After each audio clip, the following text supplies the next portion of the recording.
Hi guys, welcome to my Yarn Chats podcast. My name is Nicole and I'm the brains and the beauty behind Yarn Craft by Nicole. And today is the first time I am filming from our new place here in New Rochelle, New York. It's our house is coming together slowly, but my husband is amazing and put together this shelf for me yesterday, which was very, very sweet and very kind of him. Yeah, I think it took a couple hours yesterday afternoon and it's wonderful and I love it. So I'll probably do some sort of a, I don't know, yarn station tour eventually. I've got a lot of things set up that may or may not say where they are currently, but I really like having a place to display all of my beautiful yarn, and it's also just good for me to see it, to realize what I need to be designing with next. I've also got Francesca as my mannequin. Y'all don't really see her on the podcast, but I sometimes will pose things for my Etsy shop on her, or if I'm making something for someone that is smaller than I am and I need to just show it on a form so that they can see what it looks like, I'll use her. But I think I'm just going to change out what I've got on Francesca every week. This week it's my juniper cowl from TL Yarn Crafts. It calls for minis. I use leftovers, which was a lot of fun, and I love it. I wear it a decent amount, and it's just a nice, just throw it on and you look like you're put together, even if maybe you even haven't run a brush through your hair that day. But it's great. I love this, and it uses fingering weight yarn, which is perfect for leftovers because a lot of us will have just something after a big project that we don't know what to do with. So I like it a lot, and it's got yarn from a ton of different companies. Behind me I've got a lot of the fingering weight yarn that I haven't designed with yet. Got some heavier weights over here, and then in this shelf we'll see what I do with it. Right now I've got some things that kind of coordinate that I haven't designed with yet. And then behind me, y'all can see, I know it's a little blurry right now, but I've got more minis in a yarn base, and then some books that I love and want to be able to use. And then there's some storage below that is in drawers, and then there's one door that swings open that has my yarn swift. But yeah, I'm really excited about it, and it will probably change here and there. I've got a lot of like leftover yarn and yarn cakes that I haven't done anything with yet below, and then I've got some also stored in other rooms. But I really like it, and this will be my new background. So very excited about that. For this week's featured make, I'm wearing, and you can see I keep messing with the neckline, I'm wearing my very Vero V-neck from Knitting Tipsy. It's a beautiful design. I used Coboo yarn, which you'll see later in another project. I've used a couple of times. I really like it. But if you've ever used Coboo or Truboo or Nuboo, all of them do like stretch a decent amount as you wear it. So I actually went over the neckline on this. I made it a little smaller, and then I went over and did some slip stitches, but it's still just kind of, the more you wear it, it kind of stretches a little bit, which with this style shirt, not really a big deal. I love it. I love the little bobble details on the edge. They're right here too. It's super cute and super fun. And since we're getting into some warmer weather, I felt like a good time to bring it out. And with that, I think we can start with projects. So I think I'll start with finished objects. And another thing that I'm trying, we'll see if I like it, is putting some of the things I want to talk about right here. And then I've got some other projects and project bags there. We'll see. We'll see how this goes. But my first finished object has been a long time in the making, and it also uses Coboo. So this is my, and it's currently inside out, this is my inverse trellis tee from Sweet Crochet Dreams. If you saw my Friday Fit reel from last week, you have already seen this. It's super cute. It's got these little lace details at the top and at the bottom. It's just Very easy, very summery. So let's talk about this tee. I started this last summer, like late last summer, and then put it aside after I finished one panel. You make a total of 4, and just did not pick it back up because it was getting into fall. I wanted to make fall things, and so it just sat in hibernation. And that's pretty uncommon for me. Usually when I start something, I try to finish it, unless it's like a long-term scrappy project, or that's really pretty much it. Usually I start and finish things, but with this, before we moved, it was starting to get warmer, and I wanted something that was pretty simple, and I've stopped doing pattern tests for a little bit, and I wanted to work on a garment because I've got a lot of blankets, a lot of baby blankets to show you. So I picked this back up, and like I said, you work in 4 panels, and then you seam them together. There are 2 identical panels of each, totaling 4. And my brain, even though the pattern is great and it gives you a diagram of how you were supposed to put them together, my brain could not do it. So and again, this is not the pattern. This was me being burnt out from moving and just not paying attention. But as I was seaming the panels together, I did it wrong like 3 different times. And then I just had to put it aside until I finished it. I don't know what it was, but it was so silly. It was just like, what? I did it wrong again. And it just to show you that even projects that are not overly complicated, like, you still need to pay attention and take your time with it. But this is also Coboo yarn. Fun fact or funny story. When I purchased the yarn from Lion Brand for this top, I ordered enough of the blue to do the main color, and then I thought I ordered just 1 cake of the Coboo in the white to do the border, to do the outline. Apparently I ordered 5 of each color, so enough to do the body, and then 5 skeins of white. And that's when I thought it would be really cute to do the inverse trellis tee. And I was telling my husband when I finished this, I don't know that I've ever done a white crochet piece before. I really can't remember ever doing one that's just solid white, and it's so pretty. I wore this over a dress. This is going to be great over a tank top and jeans, kind of like this top, and I know that I'm going to be living in this over the summer. Both of these are a cotton bamboo blend. I have put this in the washer and the dryer, and it actually helps this, and I imagine it will help this too, because of the way that the yarn drapes and stretches as you wear it.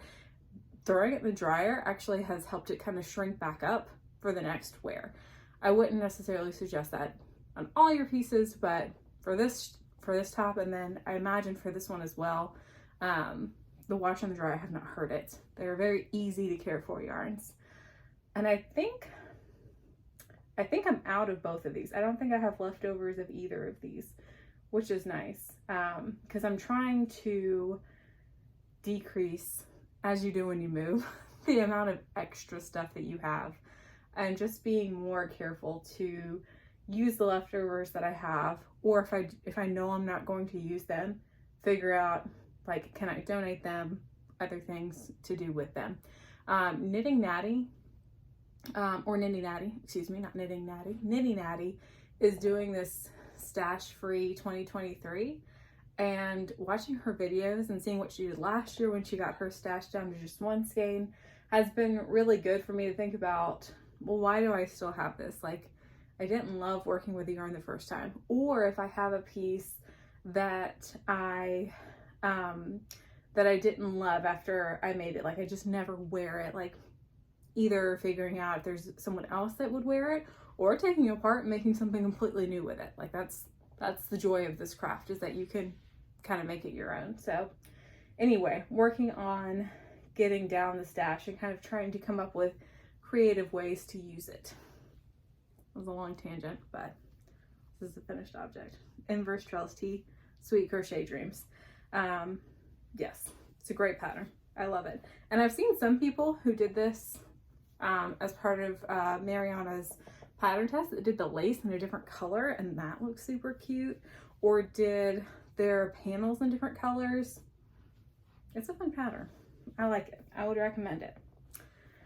The next thing that I finished that has kind of been like a scrappy longer term project. I really like the way that it came out. So let me show you. This is my fancy linen stitch square. I guess I'm gonna call it a baby blanket. It's pretty small.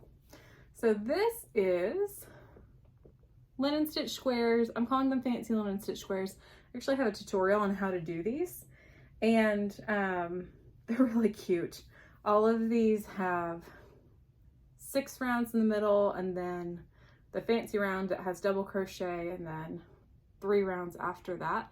So totaling 10 rounds, and then I just seamed them together. I did a border, I think I did 7 rounds. Yeah, 7 rounds in the border, and then 1 round of reverse single crochet, which y'all don't know this, I love finishing a blanket with reverse single crochet, and it's super cute. And it uses a lot of my favorite yarns from past projects, and I love it. And I know what this will be used for, but I'm not gonna tell you yet. This is a secret, but pay attention the next couple weeks and you'll see what that will be used for. But it's super cute, and it came out great. But it's all fingering weight yarn. It's all superwash merino. Most of it is like a 4-ply or 2-ply. There's a couple of these that are just single ply, and then from all sorts of different companies. All of it is hand dyed. And it was just a fun way to reuse the scraps. I still have a decent amount of this purple left, and then I have another like fingering weight scraps pile going that are all more muted colors because they didn't really fit with the vibe of this. So I don't know what I'm going to do with those yet, but it might be something similar. And I like this a lot. It was super fun. Excuse me. My plan is to, within the next week or so, put on my blog how I did this. So if you're interested in making your own fancy linen stitch square blanket, hold tight because the information will be on my blog. But if you just want to learn how to make the squares, that's already here on YouTube under my tutorials. So those are the only 2 finished objects, I think, that I have. But I've made some really good progress on 2 baby blankets for friends of mine. So the first one, I guess I'll show you this guy first. More linen stitch squares, but these are all solid.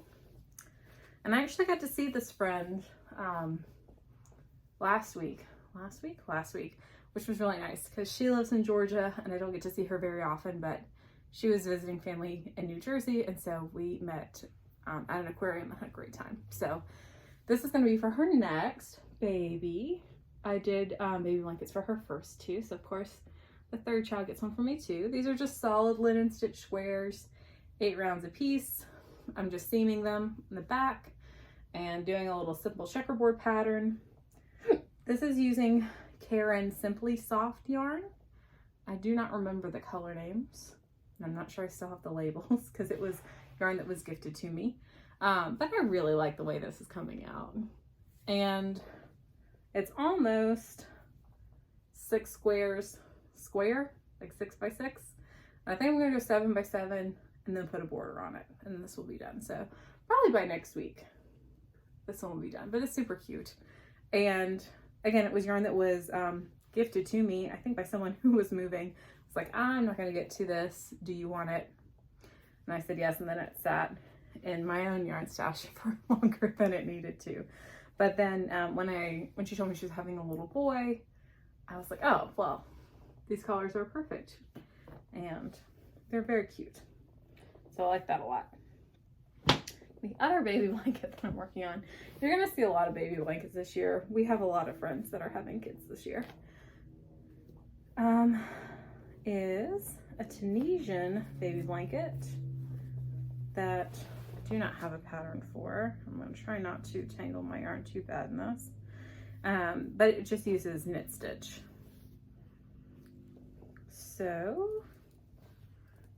there we are with that. It's so pretty. And it's got a good weight to it. So for this one, I'm using Bernat Softee Baby. I'll just show you what one of the skeins looks like. I got these 3 colors from Joann, and I've got a pink, a kind of marled white and gray, and a gray. And what I'm doing, as you can tell by the tangles, maybe you can't see those, but that I'm just carrying the yarn up the side. So I do a forward pass and a return pass in one color, switch to the next color. I think Scoop might be trying to come in. Switch to the next color and just let the other one hang off the side. And then at the end, when I am finished with all the colors, I'll clip them, weave in the ends, instead of having a bunch of tiny ends at the end. But I really like the way this looks. As with a lot of my Tunisian baby blankets, it's bigger than I meant it to be, but I think that'll be really good for friends of ours who are expecting their second little girl in July. So I really need to start picking this up. It was a nice car project because it didn't require scissors and everything fits in one bag, but I've just been excited about other things, and I think this needs to come back out. So that is the Tunisian knit stitch baby blanket. No pattern. I'm just using 3 colors in Bernat Softee Baby. And then that's all I've got for whips. Yeah, just 2 whips going on right now, but going through all my yarn, and then I went to a local yarn store that's like 15 minutes away from me that was super cute. The ladies that run it are awesome. It's called Knit Shop, and I got some yarn there for another semi-secret project, but I've got some yarn to show you for Yarn Love. And then I've got some other yarn over here that I know what I want to do with it. I just need to do it. So this is what I got from Knit Shop. It is Sueño Tweed. We'll see if it will focus on the tag. It's trying so hard to focus on my face instead of the tag. There you go, Sueño Tweed. By, I believe it's pronounced Haiku. It's H-I-K-O-O, but it could also be Hiku yarn. And it's just gorgeous. It's this gray with little flecks, different colors in it. I brought 3 hanks of this for the secret project you'll hear about in a couple of weeks. But it is a 69% merino wool, 16% viscose from bamboo, 15% viscose flex. And online, I looked up, I think it was yarn.com, to try to figure out what weight yarn this is, because it's not on the tag, or if it is, I have missed it every time. I guess I could have gone to this website that they have down here. But anyway, picking up, feeling it, it feels like a sport, and that's probably how I will list it when I design with it. But online, I saw it listed as a DK. So just know if you like this yarn, if you like this beautiful tweed, it's relatively thin. Like, if this is a DK, it is a very skinny DK. But it feels so soft. It's adorable. I love it. It's going to be great for the project that I have in store. The other thing that I want to do before Shark Week, we'll see if it happens, because that's also in July, is design with this beautiful Jaws yarn from the Frosted Stitch. I bought this last year because her husband, actually, Krista's husband of the Frosted Stitch, he does Mr. Stitch's Drive-In, and where he'll take a movie and pull color inspiration from it to dye up yarn. And I thought this was stunning, and I have a best friend that loves sharks, so she might get my sample after I'm finished with it. But what I'm thinking that this wants to become is a cowl. So I've got a sock set. I don't make socks, maybe one day, but right now I don't make socks. And I was thinking that since this is Jaws yarn, that I will take the mini skein and start with a border on the bottom, do a bottom up cowl, and kind of make it like do some decreases so that it kind of looks like shark fins, and then do something simple around the top that I know how, like a simple enough stitch pattern where it shows off the yarn really prettily, because the yarn is gorgeous and it's got a lot of different colors in it. Like, look, it even looks like a smear of blood. Like, how perfect is that? So that it'll still show that off, but I can still decrease it for the cowl. I don't know, I'm trying to think of the last time I did a fingering weight cowl that I designed. I know that I've done one in sport. My favorite one that I have made that's big is in worsted. I've done it in DK, but I can't remember the last time I did a cowl in fingering weight. So I'm excited to play around with that so that it's light. So if you're in a warmer climate, maybe this is something you throw in the fall, but where it doesn't lay so flat that you can't see the work that you put into it. I've done a couple of simple like infinity scarves where I just picked a stitch pattern and crocheted until I was done with the yarn, and like those can be a little tricky if you don't get the width right. Anyway, I want to play with this, and now that I have unpacked my yarn ball winder and Swift, I know where both are now, I can wind up this cutie and get to designing. So that's my plan. We are, I don't know, the essentials are unpacked. I don't want to say we're mostly unpacked, but it feels like we're at the point now where I might be able to start doing a little bit more with yarn craft instead of just working on getting the house together. My husband starts work in a couple weeks, and I know that when he starts work, I will also start work a little bit more earnestly here. So you'll see more content from me. You'll see more things on the blog. I've got some pre-patterns that I want to put on there, hopefully that I can do within this summer. So yeah, this is my first podcast from New York, and honestly that's what I can't let go of, is from someone who was born and raised in Georgia, whose parents have lived in the same house for the past 30 years. The fact that I have now lived, and this will be my 4th state that I've lived in, seems wild to me. And I knew that marrying my husband would be an adventure, and I knew it would take me to places that I would not have, would not have envisioned myself in, but it's a really fun adventure, and I'm excited for all the things that are coming next.